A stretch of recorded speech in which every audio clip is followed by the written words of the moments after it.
అక్కడ తెలంగాణ అధ్యక్షుడు అన్నది ఒకటి చాలా చిన్నది జాతీయ పార్టీకి. మెయిన్ ప్రాబ్లం అక్కడ ఇప్పుడు ఈ 4 వేసేసారనుకోండి, ఉత్తరప్రదేశ్, మధ్యప్రదేశ్, తెలంగాణ అధ్యక్ష పదవి ఇచ్చేసారనుకోండి, అప్పుడు ఏమంటారు? జాతీయ అధ్యక్ష పదవికి ఎలిజిబిలిటీ వచ్చినా ఎందుకు ఇప్పుడు ఏం కారణం చెప్తున్నారంటే, బీజేపీ జాతీయ అధ్యక్ష పదవి కావాలంటే సగం రాష్ట్రాల్లో అధ్యక్షులు నియమించబడాలి అని చెప్తున్నారు. ఇప్పుడు ఈ 4 కూడా ఉత్తరప్రదేశ్, మధ్యప్రదేశ్, తెలంగాణ, ఆంధ్రప్రదేశ్ 4 కూడా వేసేసారనుకోండి, అప్పుడు ఇంకా చెప్పడానికి ఏం సాకుండదు కదా. సో ఈ 4 కాలేదు కాబట్టి నేషనల్ ప్రెసిడెంట్ లేట్ అని చెప్పి డ్రాగన్ చేస్తున్నారు. కానీ something serious is going on between Sangh, Modi, Amit Shah మధ్య, నడ్డా వీళ్ళ మధ్య తీవ్రమైన చర్చలు జరుగుతున్నాయి. మొన్న నరేంద్ర మోడీ రాష్ట్రపతిని కలవడం చాలా స్పెక్యులేషన్ వచ్చింది. కేబినెట్ మీటింగ్ ఎందుకు అటెండ్ కాలేదు, కేబినెట్ మీటింగ్ ఎందుకు పోస్ట్ పోన్ చేశారు, రాష్ట్రపతిని ఎందుకు కలిశారు, నడ్డా ఇంట్లో లేదా అమిత్ షా ఇంట్లో కేంద్ర మంత్రులంతా, సీనియర్ నేతలంతా ఎందుకు సమావేశమయ్యారు, రకరకాల స్పెక్యులేషన్స్ అయితే ఉన్నాయి. బట్ ఒకటి మాత్రం చెప్పగలుగుతాను, సంఘ్ అయితే ఖచ్చితంగా ప్రధానమంత్రి జాతీయ అధ్యక్ష పదవి విషయంలో అయితే కొంచెం సీరియస్ గానే ఉండే అవకాశం ఉంది. సంఘ్ చెప్పిన నేతకే దక్కేందుకు అవకాశం ఉంది. దీన్ని మోడీ కొంతవరకు రెసిస్ట్ చేయొచ్చు. ఇప్పటి వరకు మోడీ ప్రధానమంత్రి అయినప్పటి నుంచి ఆయన చెప్పింది జరుగుతూ వస్తుంది. సంఘ్ చాయిస్ చాలా తక్కువ సందర్భాల్లో జరిగింది. రామ్ మాధవ్ లాంటి వ్యక్తిని కూడా, సంఘకు అత్యంత ఇష్టమైన వ్యక్తిని కూడా పక్కన పెట్టాల్సి వచ్చింది. 2019 నుంచి 5 సంవత్సరాలు పదవిలో లేకున్నా సంఘ్ కూడా ఏం చెప్పలేని పరిస్థితి. నితిన్ గడ్కరీని కూడా పార్లమెంటరీ బోర్డు నుంచి తీసేసిన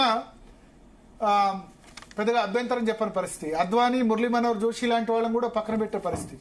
అల్టిమేట్ గా ఏంది, సంఘ్ కూడా భారతీయ జనతా పార్టీ అధికారంలో ఉండాలి. ఉంటే సంఘకు సంబంధించిన ఎజెండా ఇంప్లిమెంట్ చేయొచ్చు. ఎజెండా ఏంటి? రామ మందిరం నిర్మించారు కదా, ఆర్టికల్ 370 రద్దు చేశారు కదా. మన చిన్నప్పటి నుంచి వాల్ రైటింగ్ చూస్తున్నాం, ఆర్టికల్ 370 రద్దు చేయాలి, రామ మందిరం నిర్మించాలి, యూనిఫామ్ సివిల్ కోడ్, ఉమ్మడి పౌర స్మృతి అమలు చేయాలి. ఆ 3వ ఒకటే మిగిలింది, ఇంకా 2 కంప్లీట్ అయినాయి. ఇప్పుడు వఫ్ కు సంబంధించిన చట్టం కూడా అయిపోయింది, అమెండ్మెంట్స్. ఇట్లా సంఘ్ ఎజెండాలో ఉన్నాయి, అన్ని నెరవేర్చిన తర్వాత నరేంద్ర మోడీకి ఎందుకు థ్రెట్ ఉంటుంది? సో ఇప్పుడు అధ్యక్ష బాధ్యతలకు సంబంధించి మన రాష్ట్రంకు సంబంధించి జాతీయ రాష్ట్ర అధ్యక్ష పదవిని పక్కన పెడితే, మన రాష్ట్రానికి సంబంధించిన అధ్యక్ష పదవి మన రాష్ట్రం వాళ్ళే మన తెలుగు రాష్ట్రాల నుంచే జాతీయ అధ్యక్షులు కూడా ఎన్నిక కావచ్చు. రామ్ మాధవ్ కు ఫేర్ ఛాన్స్ ఉంది, కిషన్ రెడ్డికి ఫేర్ ఛాన్స్ ఉంది, పార్టీ లాయలిస్ట్. కిషన్ రెడ్డిని ఒక సందర్భంలో చెప్పుకోవాలి, చాలా మంది అంటారు ఏంటంటే, కిషన్ రెడ్డి ఎప్పుడు కూడా ఒక గొప్పతనం ఏంటంటే, కిషన్ రెడ్డి వెళ్తే అందరికి పని చేయడు, పని చేస్తాడు, ఇట్లా చాలా రకాలు అంటారు. కానీ ఎప్పుడు కూడా ఆయన పార్టీ మాట జవదాటలేదు. మీ బండి సంజయ్ తీసుకొచ్చి అధ్యక్షుడు చేస్తున్నాం అంటే ఆయన ఒప్పుకున్నారు. పార్టీ టికెట్ మీకు 2014లోనే సికింద్రాబాద్ టికెట్ దొరకాలి కిషన్ రెడ్డికి, లేదు దత్తాత్రేయకి ఇస్తున్నాం అంటే ఆయన యాక్సెప్ట్ చేశారు. పార్టీ ఆయనకు నిజానికి 2018లో అంబర్పేట టికెట్ కంటెస్ట్ చేయడం ఇష్టం లేదు, డైరెక్ట్ గా సికింద్రాబాద్ పార్లమెంట్ పోటీ చేయాలనుంది. కానీ పార్టీ మీరు ఎమ్మెల్యే కంటెస్ట్ చేయండి అంటే చేశారు. ఆయన మళ్ళీ సికింద్రాబాద్ టికెట్ ఇచ్చి పోటీ చేయమంటే పోటీ చేశారు. పార్టీని ఎప్పుడు కాదనరు. ప్లస్ అధిష్టానం 3కు అనుగుణంగా నడుచుకుంటారు. నేను ఇప్పుడు రేపు ఈటల రాజేందర్ రాష్ట్ర అధ్యక్ష పదవి చేయమంటే ఎస్ అని స్వాగతిస్తారు. ప్లస్ రెండవది డౌన్ టు ఎర్త్ పర్సన్. మీరు కిషన్ రెడ్డి దగ్గరికి అసలు కేంద్ర మంత్రి అయితే లేదా రాష్ట్ర అధ్యక్ష పదవులు అయితే మన రాష్ట్రంలో మిగతా వాళ్ళు యాక్సెసిబుల్ కాదు కదా. కిషన్ రెడ్డిని ప్రతి చిన్న కార్యకర్త అయినా కలవడానికి అవకాశం ఉంది. అది చాలా గ్రేట్ కదా. ఆంధ్రప్రదేశ్ అయినా తెలంగాణ అయినా ఏ కార్యకర్త సరే, ఇప్పుడు కలిసినప్పుడు కొద్దిమంది మాకు పని కాదు, పని అవుతుంది చెప్పడం, అన్ని పనులు చేతిలో ఉండవు కదా. అవుట్ ఆఫ్ ది వే వెళ్ళి ఎవరు చేయలేరు కదా.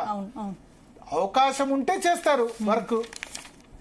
అవకాశం అవుట్ ఆఫ్ ది వే వెళ్ళి చట్టానికి వ్యతిరేకంగా పనులు మాత్రం చేయరు. అది ఫైనాన్షియల్ ఫేవర్స్, కొద్దిమంది ఏంటంటే డబ్బులు పంచడం, కాంట్రాక్ట్లు, అటువంటి వర్క్స్ ఆయన చేయరు. లీగల్ ఫ్రేమ్ వర్క్ లో ఏదుందో ఆ పని చేస్తారు. అది కిషన్ రెడ్డి గొప్పతనం. దాన్ని హైకమాండ్ కూడా గుర్తించింది కాబట్టి కిషన్ రెడ్డికి ఇప్పుడు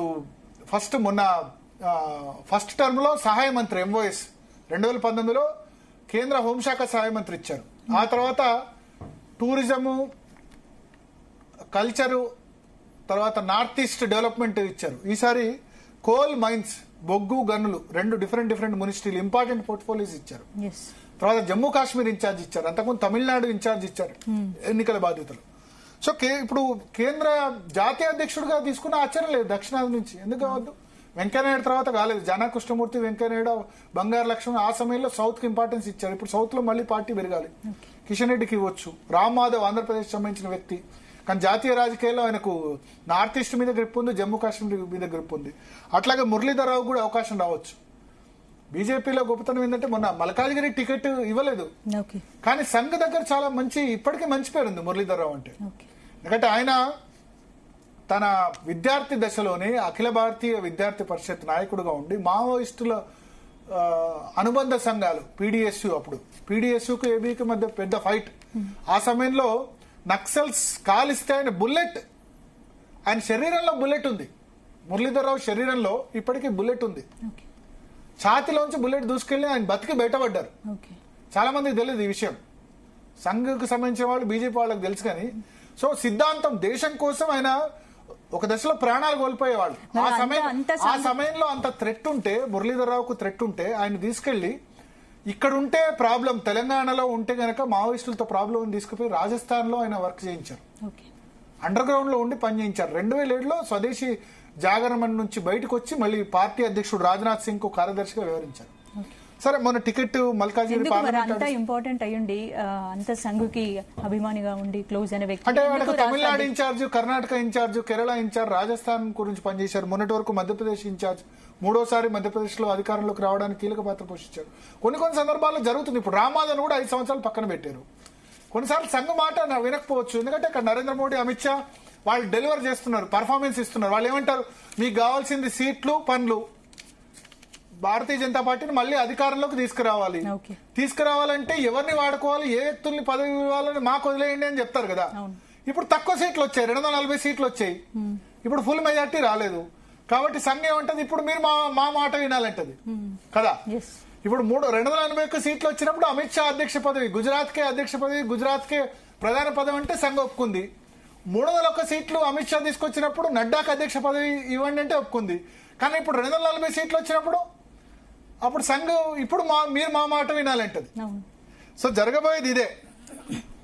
ఇప్పుడు సంఘ మాట అధ్యక్ష పదవి విషయంలో మోస్ట్లీ వినడం అన్నది జరగబోతుంది. మోడీ 70